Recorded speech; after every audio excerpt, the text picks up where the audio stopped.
Yeah, perfect. Yeah, that's a great answer. I love over the years listening to your stuff. There's a definite folk vibe to a lot of your music over the years, and it kind of makes sense to me now, like growing up in Vietnam, the Vietnam era, how that folk influence kind of permeated your music. Even though you're not really well known for folk, I hear that in your a lot of your solo stuff over the years.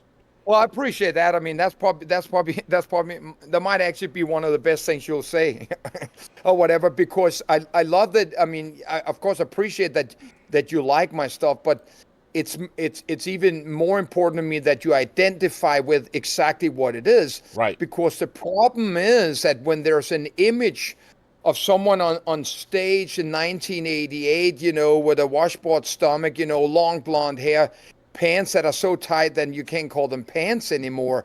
And then you go, you know what? This guy is actually a folk artist. Mm-hmm. It kind of confuses you.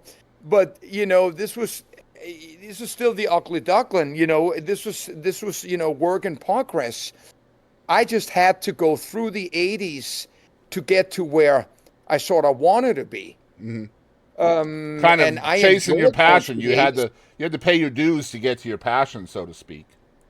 Yeah, and the thing is if you could picture this, that when Vito and I sat and wrote the White Lion songs, he would sit in front of me with the Stratocaster, and I would sit on the other side with the acoustic guitar, and I might start sort of like a Dylan or Neil Young thing, and Vito would sort of look at me and going, okay, that's sort of pretty simple, but there's something in the melody that I like. And then he would take over, and then suddenly with these big guitar parts would come, and then I would flip the guitar over and use it as a drum kit, because now my guitar part was done, Mm-hmm. and Vito was taking over, and now he was pulling me to the next or into the chorus with where the sort of the guitar would go, and that would be our process in many times of how we let the song show us where we were going. I mean, we never once sat down and saying we're going to write this kind of song. Right. And lyrically speaking, as a consumer of music in the 80s, lyrically speaking, White Lion didn't really line up with the rest of the rock bands that were out then. There was more content and subject matter within White Lion's music. That's always why I gravitated towards your music and why I have those folk vibes, because of the subject matter and the lyrics. Now you're saying another great thing. Yeah,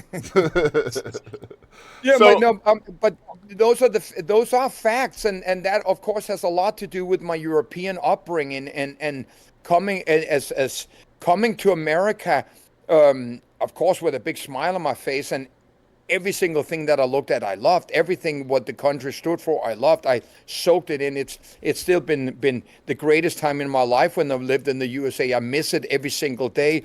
It's a different country now, but everything that I experienced back then. But something happened when I sat down with that legal yellow legal notepad, and I started, writing. It didn't want me to sing, write tits and ass and pickup trucks and and right. beer and stuff like that. I mean, there are a few things where I sort of did my own little share of it, but overall, I wanted to say something different, and I struggled with it at times because management and record company did not want Yeah. another Bono or another Michael Stipe or something like that. But I was never thinking about that I was being anything but myself, and that's what it felt like I should write. So, as a creative person, there was that struggle there between your passion for subject matter, but then that marketability too, right? Because you have to be marketable as well, because you have your label and your management and all that are pushing that, and they want to sell you, but you as an artist, you want to be true to your art as well. So that struggle has to be tough. Yeah, of course it was, and I'm happy that I stood my ground, and it never got changed, because now, like you said, 45 years later, I'm not ashamed of. I'm proud of that I took the stand, and some of these. I mean,